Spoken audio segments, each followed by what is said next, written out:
Investidores, hoje vamos estar começando um quadro novo no canal, onde todo início do mês eu vou estar compartilhando com vocês as 3 melhores altcoins que eu vejo com grande potencial de uma operação. Seja uma operação essa num prazo menor, tanto no prazo maior. A prioridade é trazer aqui operações no prazo maior. Então, vamos lá. Começando aqui primeiramente com o Ethereum, vamos estar compartilhando aí 3 altcoins que a gente está de olho. E, nossa, o Ethereum tá muito bonito, em especial pelo que está acontecendo na paridade de BTC. Já a gente vai dar uma passada lá. Na verdade, eu acho que vale a pena a gente começar por lá, tá? O Ethereum na paridade de BTC, a gente já fez alguns vídeos aqui falando sobre esse ponto, falando sobre esse volume, falando sobre esse suporte e fundo do range. Foi muito legal esse volume que a gente apresentou aqui no Ethereum contra o Bitcoin mudando aqui a estrutura. Me fez, inclusive, transferir Bitcoin da wallet para a corretora para transformar um pouco desses Bitcoin em Ethereum nessas regiões de retração. Inclusive, se você fazer isso agora e não fez, vai estar aí no meu preço médio, tá? E qual foi o objetivo? Eu acreditava que a partir desse ponto a gente poderia ter uma valorização aqui do Ethereum contra o Bitcoin. Comecei a desacreditar quando a gente rompeu para baixo aqui, mas ainda tem esperança de a gente romper isso para cima. Fiquem muito atentos ao candle de hoje e o candle dos próximos dias, porque se a gente tiver bons fechamentos aqui acima dos 5.000, vamos arredondar, 5.600 satoshis, eu acredito que a gente pode ter uma valorização bem relevante do Ethereum contra o Bitcoin, tá? Então, estamos num ponto crucial aí, decisivo para o Ethereum contra o Bitcoin. Se ele faz esse pivô aí nessa faixa que a gente comentou, eu acredito que a gente pode ter uma valorização bem relevante aqui no Ethereum contra o Bitcoin da faixa atual, onde a gente está. Eu vejo uma resistência aí que a gente pode buscar, que está cerca de 26% acima, ali por volta dos 6.800 satoshis, que é basicamente o POC dessa queda em confluência com o 0,618, tá bom? Então tá bem interessante o Ethereum. Eu tô gostando demais desse movimento em V que a gente tá fazendo aqui. Estamos basicamente na máxima do dia. Então tá tudo apontando que a gente pode fazer esse movimento. Agora a gente precisa dessa confirmação rompendo os topos anteriores. Os mais conservadores podem aguardar esse rompimento para tomar essa decisão de trocar Ethereum contra o Bitcoin.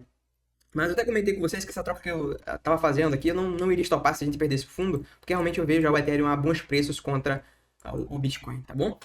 Eu sempre gosto de fazer confluências também. Se vocês olharem para diversas moedas, ou elas vão estar extremamente sobrevendidas com divergências bullish em todos os tempos gráficos, como é o caso aqui da XTZ, ou elas vão estar contra o Bitcoin em cima de um suporte também extremamente sobrevendida, como é o caso da CHZ, como é o caso da FXS, por exemplo. São essas aí que eu tenho em mente. Tá, 0,68, stop loss abaixo, então a maioria ou tem um suporte muito forte, ou está extremamente esticada com diversas divergências. Então tá com um cheirinho que tá na hora de a dominância ir um pouco para as altas, e a gente ter essa valorização aí boa das altas, tá bom? Então tá bem interessante o Ethereum. Mas como é que a gente pode tomar proveito a partir dessa análise? Primeiro, trocar um pouco de Bitcoin por Ethereum, tá? E também pegar dólar, aqui para quem opera nos futuros. Pode ser na spot também a operação, interessante que use stop. A gente fez esse rompimento aqui, e se a gente fizer uma retração desta onda impulsiva numa hora, eu vejo uma ótima oportunidade de trade, tá bom? Meu alerta tá até esticado, geralmente eu não coloco alerta próximo do 0,3, vamos ter que subir para mais baixo. Se o Ethereum escorregar aqui por volta dos 2.300 para baixo, até o 0,68 dessa onda impulsiva, que está aqui nos 2.274, eu vejo como uma ótima oportunidade de compra. Dificilmente a gente vem perder esse fundo, em especial pelo que está ocorrendo na paridade de BTC, tá? Parece que a gente fez ali esse falso rompimento aqui embaixo e vamos voltar em V. Então, muita atenção para o Ethereum. Todos os olhos vão estar virados para o Ethereum de hoje para amanhã, se a gente fazer esse pivô aí, tá? Então, beleza. Já passei aqui o Ethereum na paridade de BTC, a paridade do SDT Massa, ele deve ter uma valorização bem relevante. E quais níveis de resistência a gente tem pela frente? Olha,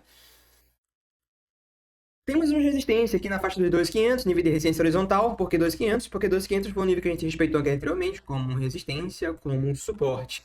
Mas confesso que não é um nível de resistência que eu vejo tão relevante, tá bom? Se a gente analisa o POC dessa pernada de baixo, o POC é basicamente a faixa que mais teve negociação, a gente observa que a faixa que teve mais negociação tá ali nos 2.500 e 2.600 aproximadamente, tá bom? Então essa faixa dos 2.500 e 2.600 é o nível que eu vejo de resistência. Se a gente ultrapassa isso aqui, 3.300 até os 3.600 é o próximo range de resistência. Olha para o passado.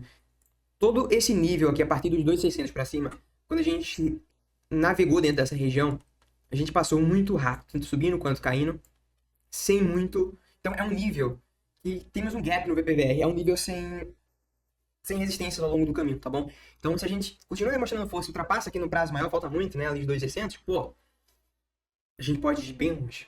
Acho que pra gente ter essa performance aí vai depender muito ali do Ethereum contra o Bitcoin. Então, Vamos ficar atento aí nesse movimento para ver se a gente faz esse pivô naquele ponto que eu comentei no início do vídeo. Vai ficar bem interessante o Ethereum se ele fazer esse pivô contra o Bitcoin. Então, estamos num momento extremamente decisivo do Ethereum contra o Bitcoin.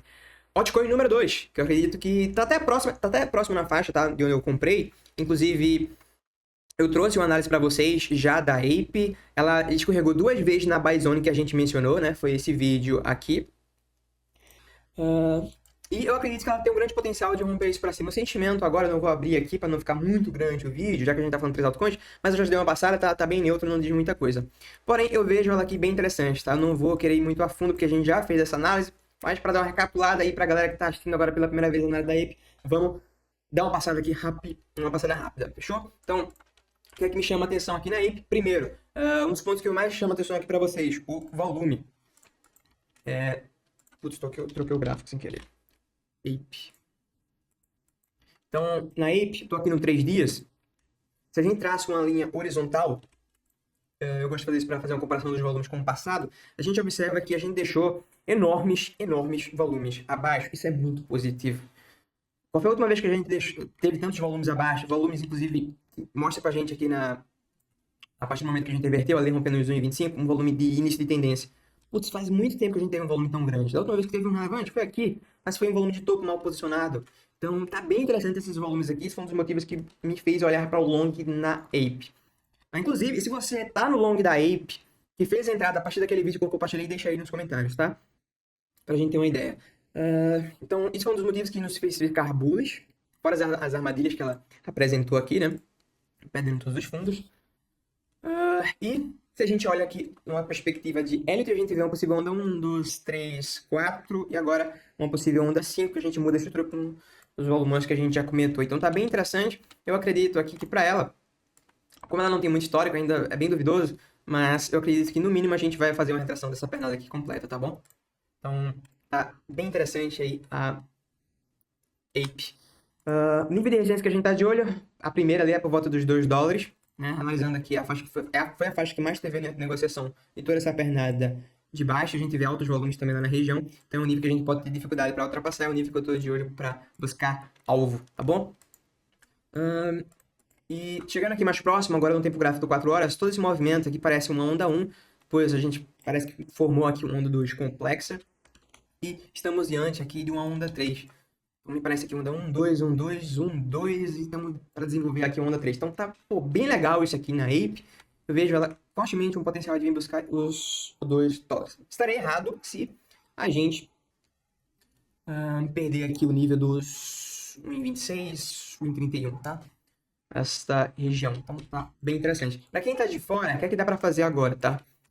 Ou aguarda outro movimento aqui abaixo, com grandes liquidações, muitas vendas a mercado, abaixo dos 2,56, tá? Analise price action, se tiver interessante, dá para fazer uma compra nessa região. E se ela demonstrar força e ganhar o topo anterior, esse nível aqui dos 1,74, a gente pode estar olhando para uma compra aí para quem está de fora, para uma eventual retração ou padrão de continuação e buscar alvo lá na faixa dos 2, tá bom? Então tá bem interessante aí a Ape. E por último, vamos falar da Maker, ela que a gente já trouxe a análise ontem, então eu não quero me estender muito aqui nessa análise, mas vamos lá. Qual a ideia aqui da Maker? Ela tem 2 faixas que estou de olho para possíveis operações. Ela mudou a estrutura, foi inclusive uma das primeiras a iniciar tendência de alta no prazo maior. Ela mudou a estrutura no semanal, altos volumes. Eu costumo dizer que o volume da adquirir comporta a tendência, a gente tem os maiores volumes da história. Eu aguardo para a Maker, como esse volume foi bem posicionado, uma tendência extremamente forte nas próximas semanas, meses, para buscar níveis patamares bem mais altos, tá bom? E as faixas que eu estou vendo para possíveis operações aqui são ali por volta dos 1.380 e mais abaixo 1.130, tá bom? Dá para trabalhar com diversas estratégias aqui. Dá para olhar para um trade nessa região, se for estopado, olhar para começar a montar posições na spot aqui abaixo, dá para começar a fazer DCA nesses níveis e olhar para fazer compras mais abaixo, vai depender da sua estratégia, tá bom? Mas qual a ideia aqui da Maker? A gente já tem em mente que ela iniciou a tendência no tempo gráfico maior, com enormes volumes esses que dão dica que a gente pode, num prazo maior, a maior probabilidade é que a gente continue subindo bastante forte, levando o preço bastante longe. E olhando aqui na perspectiva de Elliott, a gente observa que muito provavelmente a gente teve onda 1, tudo isso aqui foi onda 1, uma onda 2 e estamos diante de uma onda 3, tá? Eu tô vendo 2 possibilidades aqui para Maker mais provável de acontecer. Que é, Dentro dessa onda 3 aqui, a gente fez uma onda 1, uma onda 2 e já podemos estar iniciando aqui uma onda 3 da 3. Se eu não estou muito enganado, da 3 também. Então tá bem interessante isso aqui. Eu tô de olho para compra aí nos 1370, né, onde eu tenho meu alerta. E se o Bitcoin eventualmente fazer uma retração maior, talvez você pode puxar ela mais um pouco ali até os 1280, tá bom? Mas o ponto principal, 1380 por ali. 380, 370. Se ela não der gatilho nessa região e continuar subindo, o próximo ponto, esse aqui vai ser um baita de um presente se a gente vier nesse nível 1130, tá bom? Porque é o ponto de controle dessa onda impossível completa. É o nível de suporte no semanal. Vou dar uma limpada aqui. Putz. Vai assim mesmo. É o nível de suporte no semanal. A gente apertou muito bem anteriormente aqui como suporte, suporte, resistência, resistência, resistência, resistência. Atua como suporte. E se eventualmente a gente escorregar aqui nesse nível abaixo dos 1100, deve atuar como suporte também, fora o ponto de controle dessa alta aqui. Salvo engano, esse nível é o POC de todo esse movimento. Deixa eu só confirmar. Não, ele tá um pouco mais abaixo. Então não duvide aí, no pior dos cenários, a gente der uma escorregada aqui abaixo dos 1000. Seria um presente, tá? Eu não acho que a gente escorregue isso tudo, mas se vier, vai ter presente. Para um prazo maior, tá? Beleza, então esses são os próximos vídeos que ficam atentos para Maker. Se você quiser mais detalhe aí da análise da Maker, dá uma conferida lá na análise de ontem. A gente também analisou a paridade BTC, realmente tá bem interessante. E eu vejo o potencial dela no longo prazo, no mínimo 10 vezes, né? Não é à toa que tá escrito aí no título 10x no mínimo. Então, tá bem interessante. Lá no vídeo que eu compartilhei ontem eu falo porque, se você não assistiu, dá uma conferida lá, beleza? Então, traders, investidores, por hoje é isso. Se você já acompanha o canal e gostou do quadro, quer que eu continue trazendo no início dos próximos meses, deixa o like, se inscreve se ainda não for inscrito, agradeço por assistir até aqui. Vejo você na próxima análise, no próximo vídeo.